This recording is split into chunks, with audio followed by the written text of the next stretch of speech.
And we're back. Marc Surdyka. We're live for the first ever episode. We're in LA for the weekend. We're filming this episode, variety of other things. Marc, how's it going? It's going well, man. We did some new YouTube videos with Quinn Hennick today.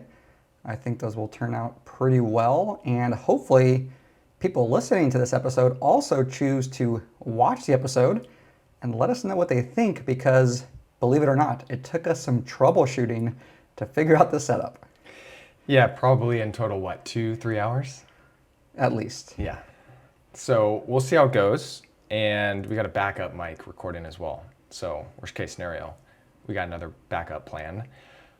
Marc, you're going to interview me today, so we're going to flip the script. You're going to ask me a bunch of questions about manual therapy, my experience, why I do or do not use it. Let's dive right in. You can start wherever you'd like.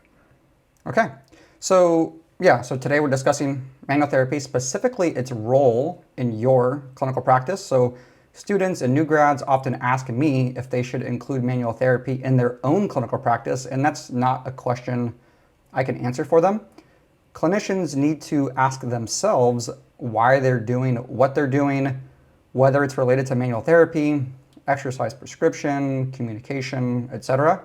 The purpose of this conversation, at least for me, is not to educate our audience about the potential mechanisms of manual therapy, its effectiveness in research, or try to convince anyone how they should practice. All I want is to better understand why you practice the way that you do. And I think this is a very useful discussion and reflection that most clinicians would benefit from having on a semi-regular basis. So we'll get this first question out of the way. Do you care if other clinicians use manual therapy? No, not at all. Short answer, no, but I'll elaborate. I think most new grads and clinicians in general would agree. There's too much stuff that we already have going on that if I were to think about what other therapists were doing one specific intervention, their entire treatment, it's just not feasible. So I don't care, it doesn't impact me. Generally, I'm focusing so much on growing as a clinician and a new grad, my own caseload, reading research, doing other things that couldn't care less what another therapist is doing.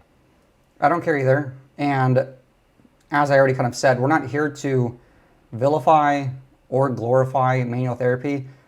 The purpose of this conversation is to understand your perspective and why you practice the way that you do. And hopefully for people listening, whether they're students or clinicians, like I said, it doesn't have to be just manual therapy, but they can listen to this conversation and then reflect on their own clinical practice and ask themselves why they do what they do. I had mentoring early on in my clinical practice, as you know. I know you've had mentoring. And so if you don't have that mentoring and you're listening, at the very least, this is something that you can do to help. So let's get into the meat of it. Do you use manual therapy? And when I say manual therapy, let's define it as any hands-on treatment with the intention of therapeutic benefit. So we're not including assessments. We're discussing things like soft tissue massage, joint mobilizations, etc.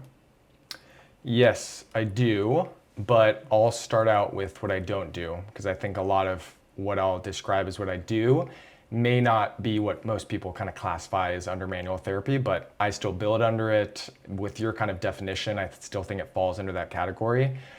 But I don't use manual therapy in the sense of I've never done any type of adjustment or manipulation. I haven't done any type of active release therapy, haven't done really any other passive modalities, if you want to, under that umbrella of any hands-on treatment. I haven't done any copying, dry needling, any of these approaches. What I would say I do, and frequently do, depending on the population, is passive range of motion for certain settings, a lot of post-operative, some type of manual resisted isometrics, or even some manual active assisted isotonics, and then some light massage for certain demographics or situations. So I can kind of elaborate on those, but it's a very small part of my care, and it is very dependent on, a lot of times it's post-operatively and we really can't do any active treatment, and passively the patient's shoulder has to be moved. So we see, at least in my clinic, a lot of postoperative rotator cuff, total shoulder, reverse total, and a lot of protocols, you have to do passive range of motion. So that can be classified under manual therapy. That's, again, a very short part of the overall plan of care, and it's really early stages. Other than that, some type of submax isometrics, whether that's shoulder, elbow, sometimes knees, ankles, whatever it is, again, it's kind of after that phase of now they can do some active assistive range of motion, or we're still in this early loading stress to the tissue. It's a little bit of manual assistance or resistance for like a manual resisted isometric. You could probably classify that as manual therapy because your hands are on the patient and it's providing some therapeutic benefit. And then the last one is very, very, very small instances. I've probably done this once or twice where there's patients that have come in with acute neck pain. We've ruled out any kind of red flags to where they have to get imaging or they're not an appropriate candidate for care yet. But the one I'm thinking of in particular is neck pain after a car accident. Their whole system is super rigid. They're on edge. There's this, what feels like kind of an inability to provide care if there's not some level of relaxation because they're so tense from their event or their accident. So there'll be certain periods with these individuals where this is just kind of a calming starting point to an initial plan of care, whether it's the first few appointments or one appointment, but I'll have them supine and I'll provide some soft massage to their neck and talk to them, try to laugh. And even in that position, it will kind of reorient to maybe some submax isometrics where they're pushing against my hand, and it's almost immediately beginning this active process where they are using their neck muscles and they're stressing against my hand, but to them it feels like a more comforting, safe starting point position. Again, I have one patient that I've done that with over the past year and a half of practice. Outside of that, really no traditional massage, no manipulations, no, I think what most PT students and clinicians would think of as manual therapy.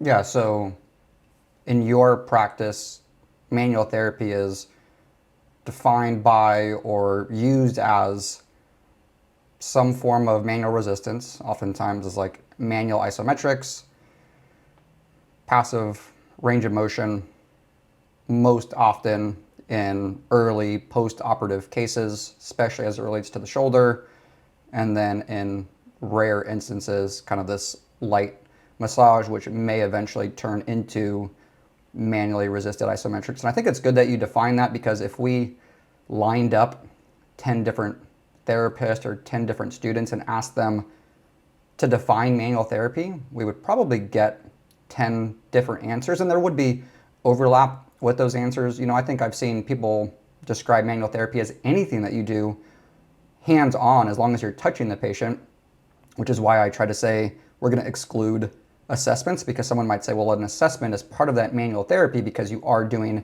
hands-on care. But I think, like you said, probably where a lot of the debates in the physical therapy world and as it relates to certain aspects of research is the soft tissue mobilization, the joint mobilizations, and then the manipulations or adjustments, depending on how you describe those two things. So in terms of how your practice is right now and what you've decided to do as it relates to manual therapy, was that a conscious decision or a gradual evolution over time?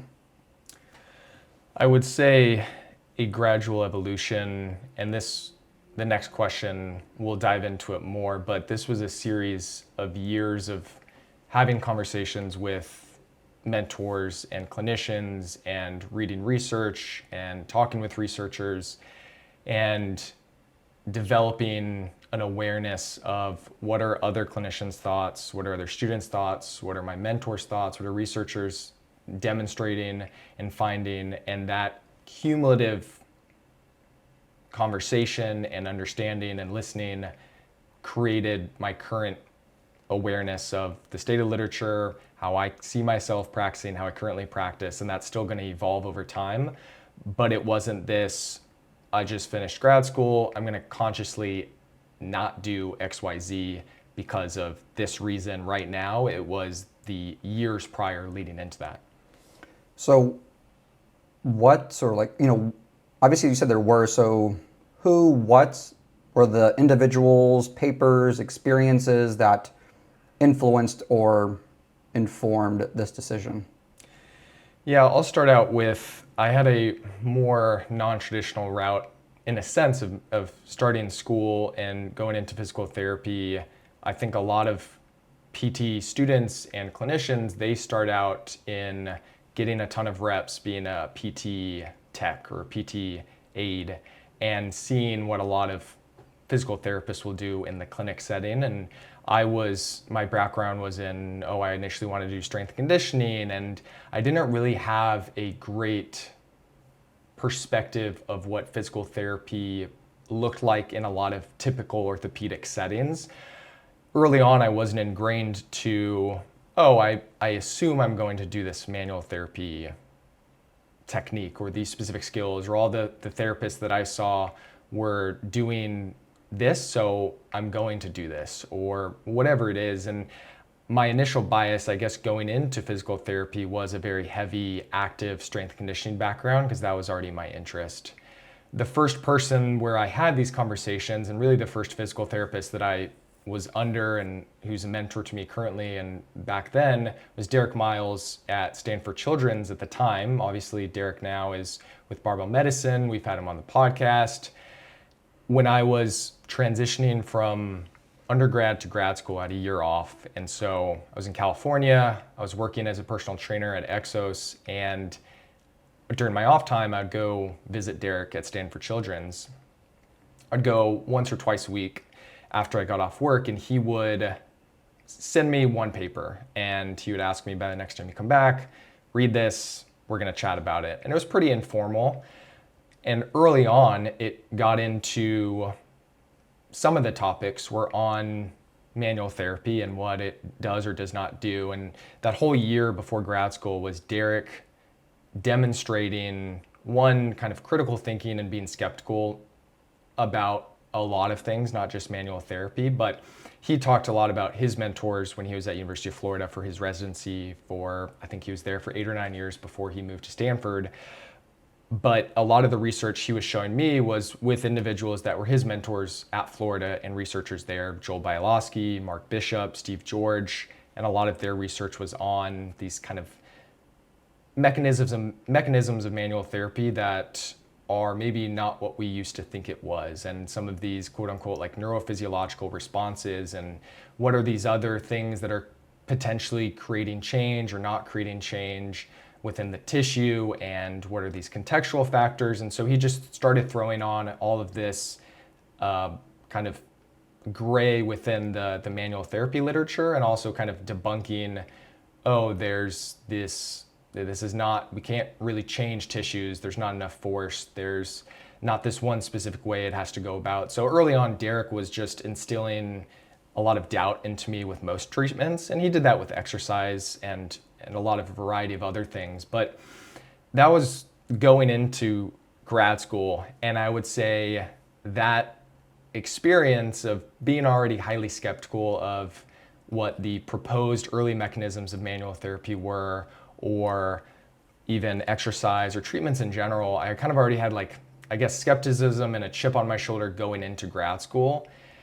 And my experience in grad school, I think, is similar to a lot of students currently today, or what they did prior experience, where a lot of what's taught in the orthopedic classes are still some of the older school views and thoughts of manual therapy, and putting it on a pedestal or having these super specific treatments. And I became more and more disillusioned while I was in school of this idea, because one, I was already skeptical going in, and then two, I just saw how these professors taught it, and there was this kind of aura about this manual therapy, and it felt like you are now a special therapist because you have these specific hands-on skills, and it just felt very authoritative. And less of what I was assuming was going to be this very interactive process with a patient. It felt very passive. And so that really kind of pushed me even more and more away of the idea of, oh, this is going to be a big part of my practice, or that like I can actually create much tissue change, or I can actually find and palpate and locate these structures that my professors are telling me. So that kind of pushed me away. And then more mentors during grad school, my clinical rotations had very similar themes as Derek when he was at Stanford. I did one rotation at Boston PT and Wellness, where Mike Amato was my CI, and some people may know him, but he was in a setting where he didn't really do any manual therapy other than potentially some of the things that I caveated early on, some passive range of motion, certain protocols. But he really, the two things he emphasized, and what Derek emphasized and some other mentors, is this is much more about our communication, our graded exposure, our choices of activity. There's so many other factors and so many more important things than just this passive intervention, whether it's manual, whether it's whatever else it is. So I had this experience as a student at Boston PT and Wellness where no patients were getting any hands-on treatment, and for the most part, they were getting better. Obviously, some patients, there's ebbs and flows and they don't get better, but for the vast majority, there's this common theme of they're moving in the right direction, they're being loaded, they're enjoying therapy, they're not asking about passive treatments, and it was a very enjoyable process for me as a student, for the clinicians, for the patients. And then my second rotation, I go to Nevada PT, physical therapy, with John Hodges and one of his other clinicians, Nick D'Agostino. And it was the same thing. They very much incorporated exercise and structured strength and conditioning concepts and principles, and very heavily relied on their communication skills and all these other contextual factors of, we need to get the patient to like me first. We need to set expectations of what care may or may not look like. We have to inform them what their options are, and ultimately the patient comes to a decision of what care they want and prefer. And again, I'm in that setting and there's really no manual therapy, any hands-on treatment happening, and patients are enjoying their process. They're moving in the right direction. They're being discharged. So I was kind of set up from before grad school to going through my graduate education with all these mentors that were very evidence-based, read a lot of research, were still great humans and very communicative and easy to work with patients, that it didn't feel like I was missing something in a sense. And that, in addition to my frustration with how professors were teaching this orthopedic manual curriculum, going into becoming a clinician of my own once I graduated, it left a bad taste in my mouth, and I had really no interest, and I felt no need to incorporate a lot of these manual therapy techniques or any of these passive approaches. So, a few things I want to touch on. Just like for the audience, I think I understand that you're using active and passive in a certain way, because I think that's how we often use those words to simplify our communication. I understand, you probably understand, that many people listening might argue, well, nothing is completely passive because we're receiving communication back and forth from the patient, they're giving us feedback. We understand that. For people listening, it's just an easy way to describe certain treatments and modalities. I'll say that I had a different experience in school. Actually, I had no expectations going into PT school. I didn't really know what to expect. And as I got further and further into PT school, I was more enchanted by manual therapy. And toward the end of PT school, I thought I would eventually do a manual therapy fellowship. And then as I went into practice, that's when I started to decide that it wasn't as much for me. So a little bit different there. I brought up to you that we did try to get Joel Bialowski on the podcast. He declined. I think he said he doesn't do any podcast, which wholly understand, completely respect. That would have been a good podcast episode though. I guess a question to follow up on some of that stuff as it relates to like Mike Amato, John Hodges, Derek Miles. Did any of them, and not to like, put them under scrutiny, but did any of them at any point ever say, don't do manual therapy, Chris? Or was it more of them providing you with research, you just observing their practice, having these discussions about critical thinking and maybe how you're implementing these things into your practice, but did any of them ever say, this is how you should practice, don't do this?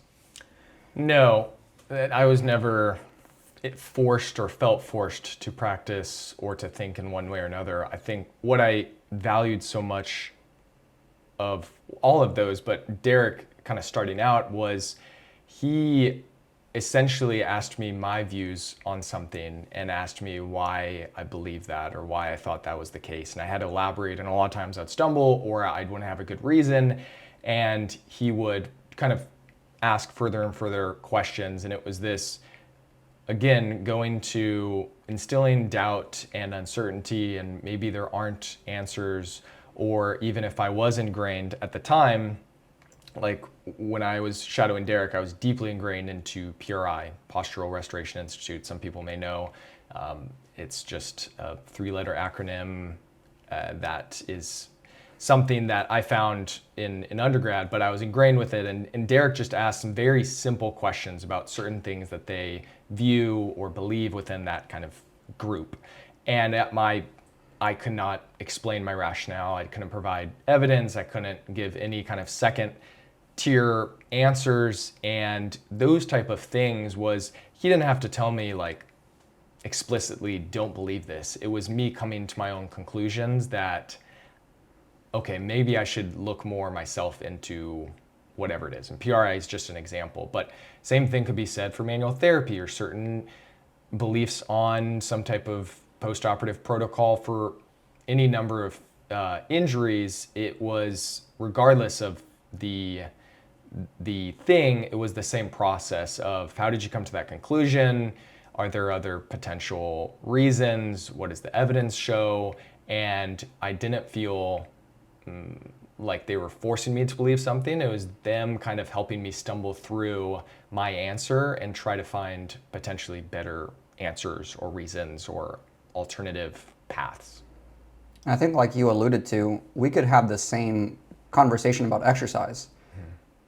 It's not as polarizing of a topic, but you could have a patient with shoulder pain and you're doing sideline external rotation, and I could say, well, why are you doing that? And you say, because I want to make their shoulder stronger. And I say, well, why do you want to make their shoulder stronger? Because it's going to improve their pain. Well, how is it going to improve their pain, or why is it going to improve their pain? And we could have that same deep dive conversation. Obviously, you probably did have some of those conversations with Derek and those other mentors, but today's about manual therapy. So kind of moving along, how often do the patients that you see expect or request manual therapy? And if they do expect it or they do request it, how does that conversation go?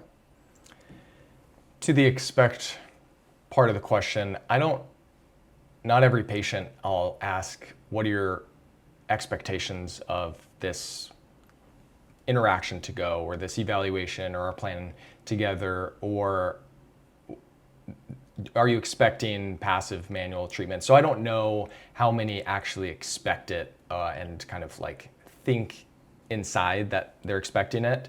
So I don't know, but from a request, like verbally asking for manual therapy, I've had 0 request it. And that's been my experience during clinical rotations. That's been the 1.5 years that I've been in practice. Some of that, I'll give the caveat, is potentially the setting I'm in. All the other physical therapists, the vast majority of the time, our treatment looks very similar. It's a very active oriented clinic. It's a big open floor plan. It looks like a massive, nice gym. Patients are walking in potentially with that awareness and expectation. This may be different. I may have way more requests if I was in a clinic where I was taking an eval and all the other patients around me were getting some type of soft tissue massage, some type of manual therapy, maybe they would ask and request it or assume it more. So I can't say this is point blank, just every setting, it would be the same for me, but at least from all the rotations I've been in, my time this year and a half in clinic, I've not experienced one request. So it sounds like the environment sets the tone to some extent, and for some people listening, that might be out of their control if they're already working at a clinic. Obviously, when you were searching for a clinic to work at, you were looking for a specific environment that would set a tone in a way that reflects the practice that you want to do on a regular basis. In terms of the requests, as you said, maybe it is the environment, maybe you got lucky, maybe something else is going on. I think the expectation is the more interesting aspect of this discussion, because I think that maybe we make assumptions about what patients want. Perhaps somebody comes in with persistent low back pain or persistent neck pain, or they've had experiences in the past. You might ask them, what did your previous physical therapy visits at the clinic that you went to in the past, look like? And they said, well, they had me lie on a table and they rubbed my neck. And then we automatically assume that their expectation is that you're going to do that again. I don't know if you ever have those conversations with the patient where you say, have you been to physical therapy before? And they say yes. And you say, tell me about it. What did it look like? How did it go? Do those conversations ever end, or does the patient ever bring up the fact that at previous physical therapy clinics that they did receive manual therapy in some form? Yeah, there's been small periods of time. I've asked that, and a lot of times they'll say, oh, we did some stuff on the table, and then we would maybe do some exercises. I haven't had a patient yet that said, oh yeah, all I did was get a massage and it was amazing. I've had a lot of patients when I've asked what have they done so far for their current condition or their injury or whatever it is, they may have alternate providers that they'll say outside of physical therapy, like, oh, I get it adjusted twice a week or once a month from my chiropractor, or I go to dry needling, or I get a massage. And that's, I would say, more common than them explaining a particular PT experience and manual therapy in particular. So they might be doing, how about this? Do any of these individuals that you work with receive adjunct treatments from other providers? Yeah, they do. And this is the interesting part of my setting. I'm in a clinic, a multidisciplinary clinic, where there's physical therapists, chiropractors, athletic trainers, massage therapists, and orthopedic surgeon. And there are patients that if they realize that there's chiropractic care or there's massage, they may say, oh, I didn't know you all had this, or I'm considering this. Because of that setting, and because they're not directly asking me if they should do it, they just show genuine intrigue. I say, yeah, you're more than welcome to go up to the front and hear more about it, or have some more conversations and set up an appointment with any of those individuals. So there's some of that where I'm not completely enforcing my beliefs on them, because one, they're not asking it, and two, I need to approach this setting in where I'm at in a appropriate and professional manner, because patients can get benefit out of those other individuals, whether it's the treatment that they think is helping them, or they just genuinely like that person. So who am I to tell them they shouldn't see XYZ healthcare professional?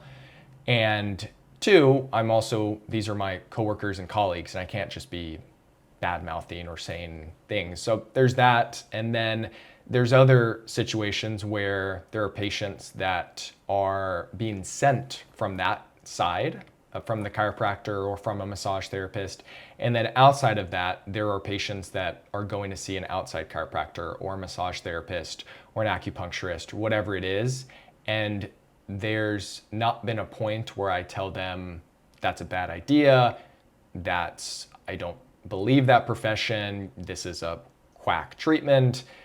I keep my mouth shut with the caveat that if they're going to explicitly ask my beliefs or views on should I do XYZ for this condition, I will give my perspective of I don't think, in a lot of instances, this is how the conversation goes, I don't think these other treatment options are absolutely necessary. We can kind of bucket any of these things into quote unquote feel good treatment, and I'll kind of lay out things. I'll say anything from your own self massage to getting a massage to hot packs to the Theragun, whatever it is. All these kind of fall under the bucket of they feel good for a brief period of time, and you can kind of pick and choose if you want that type of sensation, what feels best to you. And so if you enjoy going to your chiropractor or massage therapist, you're more than welcome to do so. There's so many other options you can also do at your home. So I won't completely badmouth any profession or any specific thing. I will just say it's not necessary. There's a variety of options, and none of them you have to do, and I'm enforcing or recommending. Do patients ever express confusion or doubt about what it is that you do, in the sense of they see you, you do your assessment, and then we're describing it as treatment, right? Or quote unquote treatment, or your management during the evaluation and after the fact is based around communication and exercise. So it is kind of going back to this expectation, and I guess this extends beyond just manual therapy, but do you get the sense that they ever expect more? Do they ask more? Do they say, is this all that physical therapy is we're talking and exercise? Not that point blank. There's been a few situations where it's been a few of these patients that have had either acute or acute on chronic low back pain, and I will be pretty general about what we can do because there's so many options. It's still very exercise and movement oriented, but I'll be very agnostic about what we decide to do and what they decide to do on their own from a movement and rehab standpoint. And I've felt, and this hasn't been explicitly said, but it's felt like a few times that they're expecting a specific stretch or a specific exercise, and they haven't said, oh, I would have assumed you would have done or expected you were going to do manual therapy on me or cupping or whatever it is. But I could tell, I guess there has been specific times where they've asked pointed questions of, is there any one extra stretch that I should be doing that I'm not doing, or one specific exercise? And a lot of times I try to surpass or kind of proactively answer those questions by saying, the good news is we have a variety of options of what we can do. If you want to do XYZ, if you like doing static stretching, or if you like doing these specific mobility positions, you're more than welcome to. I'm never going to have to tell you you have to do that. These are all the other things we could potentially do. And there's been those situations where I think it's been ingrained that I'm going to give them the one specific answer. Maybe it's not manual therapy, but it could be an exercise that I'm removing from them that they think I'm going to take away from them. So those has been the situations, but it hasn't been extremely point blank like you initially asked that question. Yeah, and I think that's a good point. I think it comes back to what you said about them seeing other providers, getting other treatments. But even with like the massage gun, the foam rolling, you might not explicitly go out of your way to say, in addition to the things that we're doing, you should go out and buy a massage gun and use that on your low back. But if they express interest in it, or they already have it and they already do it, and they say, hey, what do you think about me using a massage gun on my low back? Your response might be, if it doesn't exacerbate your symptoms, it falls within our plan of care, have at it. I guess building off of the question as it relates to patients, this is more so related to clinicians, and it's a question or a belief that I strongly disagree with. And so I'll say that outright. But what if someone says to you, if you're not doing manual therapy and you're not doing these other things that fall in your scope of practice that you can do, why not be a strength and conditioning coach? Why not be an exercise physiologist? Why not be somebody else that doesn't have these things under their scope of practice if you're not going to do them anyway? Well, there's a lot of things in a lot of healthcare professional scopes of practice that they could do, but they probably shouldn't. So I don't think because I can do it means I should do it. And I remember Derek Miles, he said this one of the first few interactions I was with him at Stanford, and it was very just off the cuff. He was like, yeah, I'm kind of like a glorified strength coach. And I think sometimes people view our profession as, because we are doctors of physical therapy or we're healthcare professionals, we have to put ourselves up on a pedestal and think that we're better than strength conditioning coaches or personal trainers or athletic trainers, and that we have all these other techniques and things that differentiate us. But I view our role as we are guiding patients through difficult points in their lives and utilizing the best available evidence with their own particular constraints and resources and time and interests and prior experiences that help us move them eventually to self-managing on their own. And a lot of these treatments, I don't think are necessary to do that. And I don't think it defines us as a profession.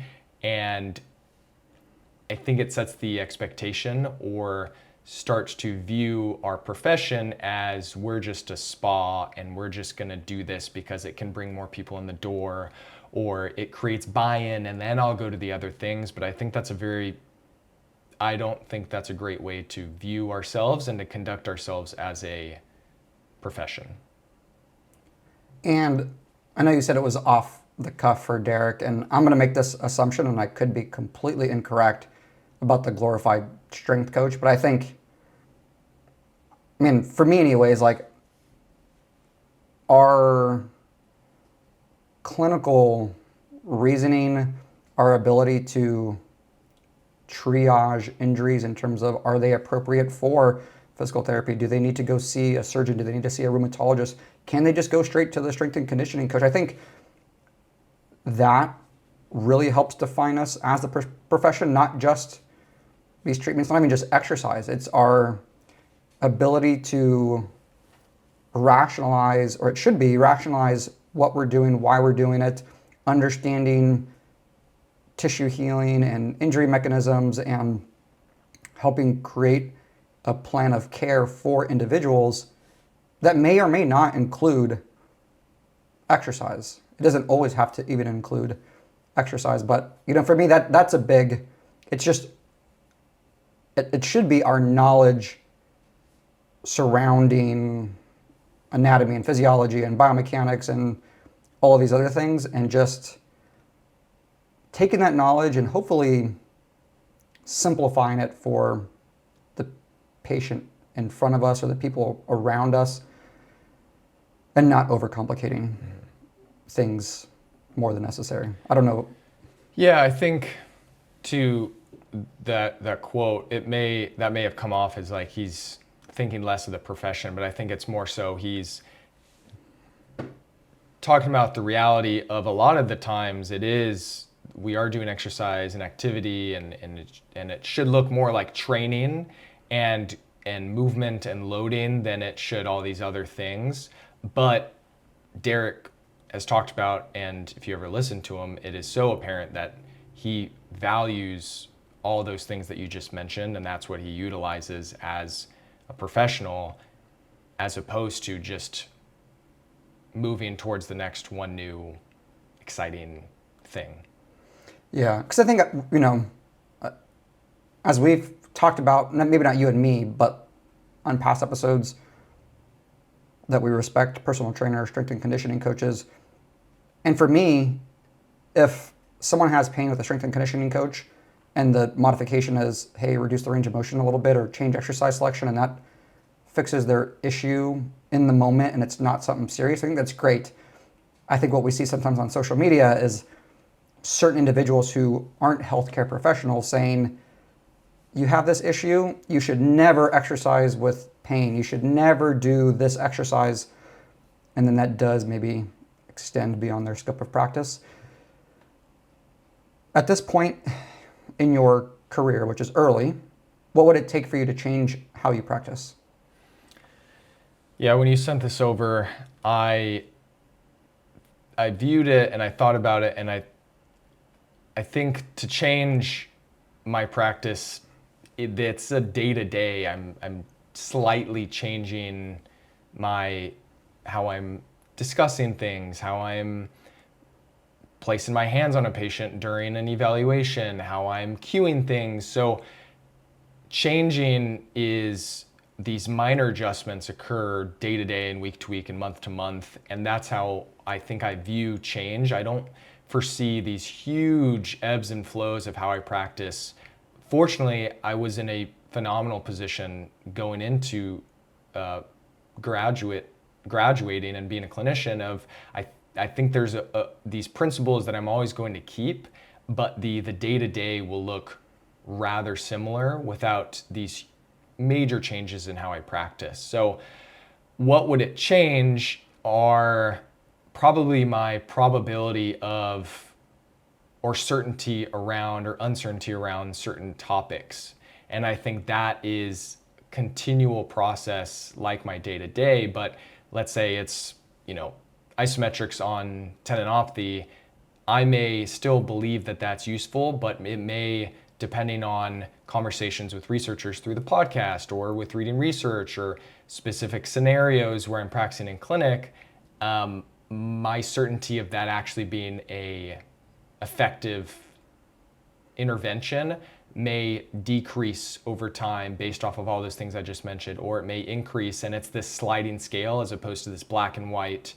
Okay, today I'm going to do manual therapy and tomorrow I'm not. I think that is too unstable of a practice. It should be, these are my general principles. This is generally how a treatment session and plan of care looks. Based off of what I am doing, over time, am I being less and less certain about why I'm doing this or what I'm saying based off of research and communication and more experience, or am I more certain?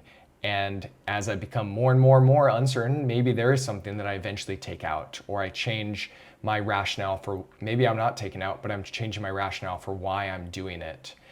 So what would it take for me to change? It is this sliding scale, and there is constant change, but it's smaller change than I think most people would assume. Yeah, there shouldn't be one paper or one conversation that causes you or anyone to overhaul their entire practice. Like the example that you gave, if somebody listens to this podcast episode and yesterday they were doing manual therapy and tomorrow they choose not to do manual therapy, that means that they were already sitting on a pretty poor foundation of their own clinical reasoning and rationale for why they're doing what they're doing. So I kind of agree with that. Like, changes should be gradual over time. And obviously early on, if you're a student, maybe you're a new grad, maybe you haven't read that many papers. Maybe you do read that paper that says isometrics are great for reducing pain in the moment. You go, oh great, I'm going to start implementing more isometrics. And then you read another paper and go, okay, maybe they're not as great. And then you read another paper and go, okay, they still have some benefit. So for sure, early on, when you're learning a topic, when you're learning whatever, there are going to be those moments that things are new and novel and great. Maybe that was PRI for you, right? Like you had never heard of it, you found it. This was going to be the thing that changed your practice. And then as you learn more, you go, okay, well, maybe there was something beneficial in there that you still use, but for the most part, that's not what you're doing. So yeah, like I don't think anything should cause someone to completely do a 180 in most instances. And so I sent you these questions beforehand, most of them anyway, like the big questions. Is there anything you learned or realized when reflecting and preparing for this podcast? I would say the biggest thing, and I think I've talked about this maybe in that interview we had months ago on imposter syndrome. It's a similar answer, but it's what I reflected back on and thought about when I was in grad school was I was just super angry with how my professors were teaching things and what I was seeing on social media and even other students in my cohort of how they were so hyped about certain things and downplayed so many other things or weighed things so much heavily on this specific intervention and didn't care about XYZ. And now I think I'm just way more chill about what other people do because it really doesn't impact me. And I would have so much more anxiety if I cared and stressed and ruminated on what the rest of the profession or rest of these other clinicians are doing. So I think I've just become much more low key on what others are performing and thinking and saying and doing, and focusing on my growth and my understanding and experiences as a clinician, and I focus on my own patients. So generally, I think I'm in a better headspace of being, I would say, less overall judgmental or frustrated by individuals that I'm seeing or am hearing of what they're doing. I think I've realized that I do place my hands on patients quite a bit, but from not a billing perspective, or this is like I'm performing XYZ intervention. I'm utilizing all these other contextual and non-specific factors of I'm portraying I care, that I know where they believe their pain is or where they're experiencing pain, and I'm taking interest in this part of their body, and I am fully present.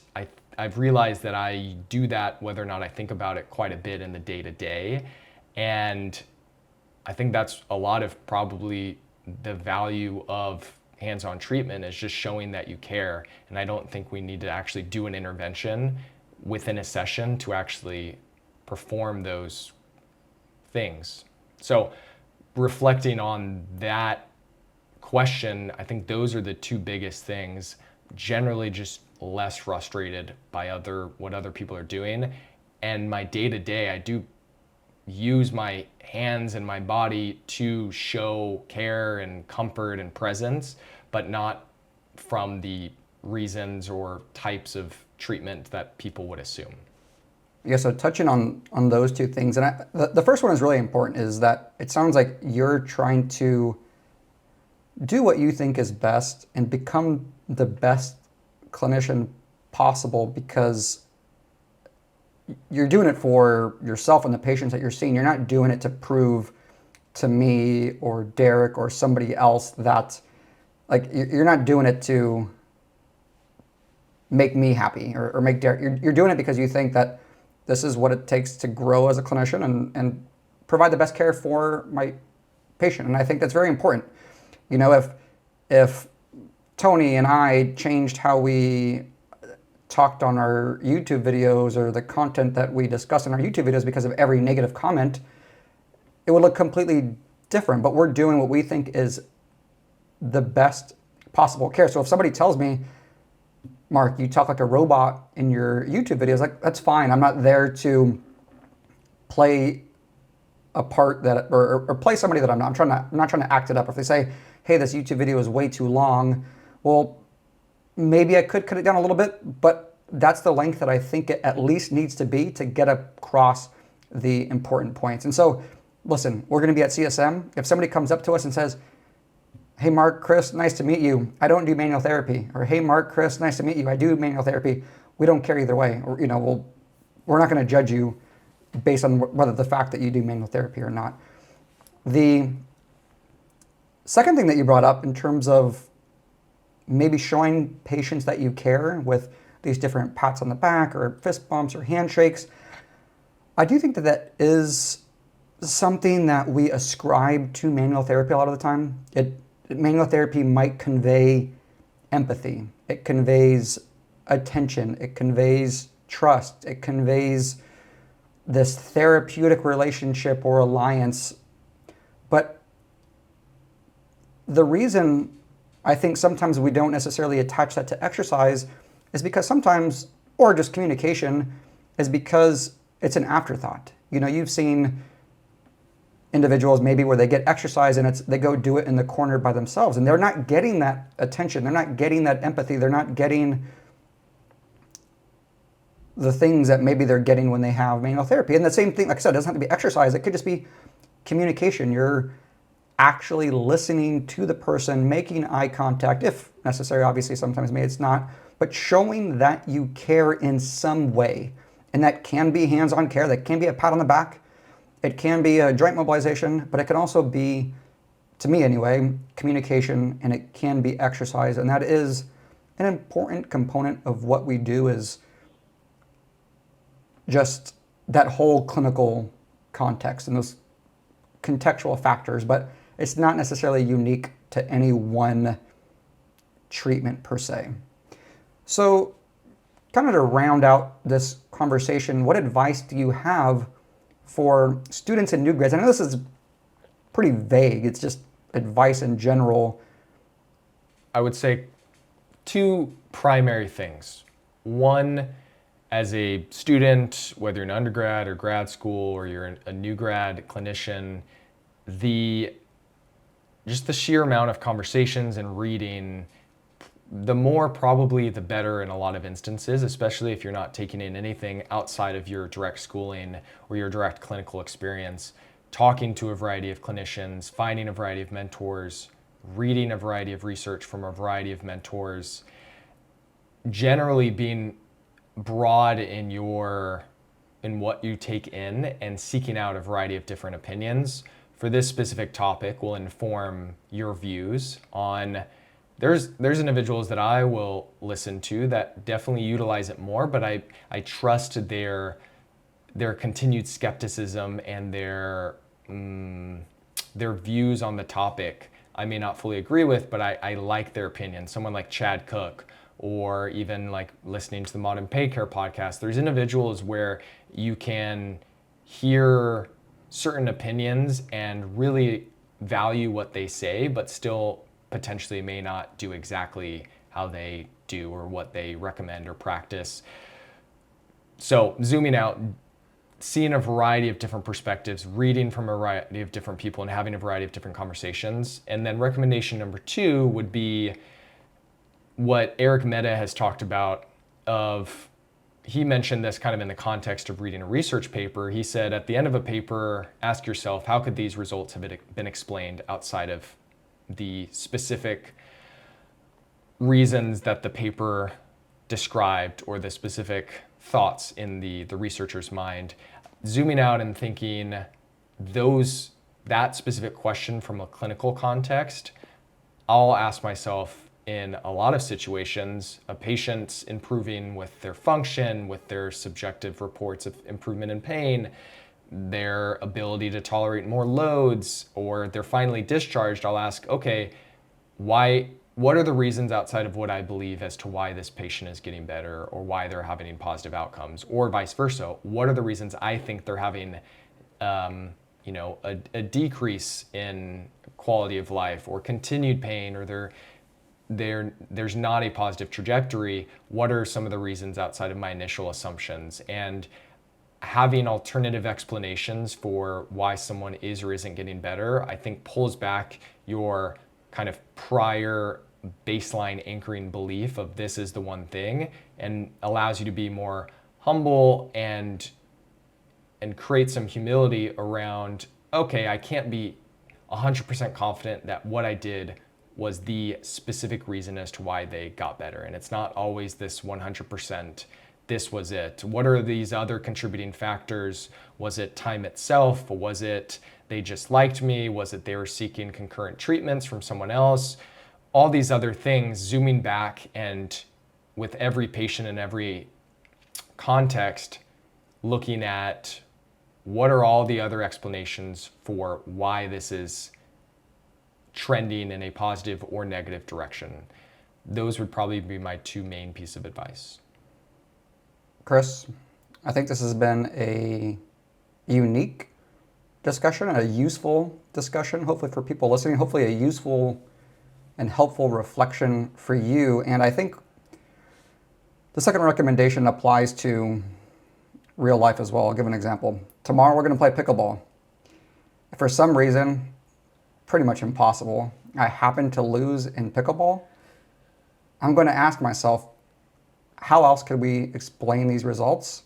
Most likely it was windy, I slipped, you got lucky. You have an artificial hip. You got an artificial hip. Like, those are the more likely reasons, as opposed to if I lose, you being better than me in pickleball. Yeah, and I could use not in my current state. I'm sleeping in an Airbnb. I have poor sleep. Tony's keeping me up. You're using your own paddle. I don't have my paddle. So we could both do this back and forth all day. All right, fair enough.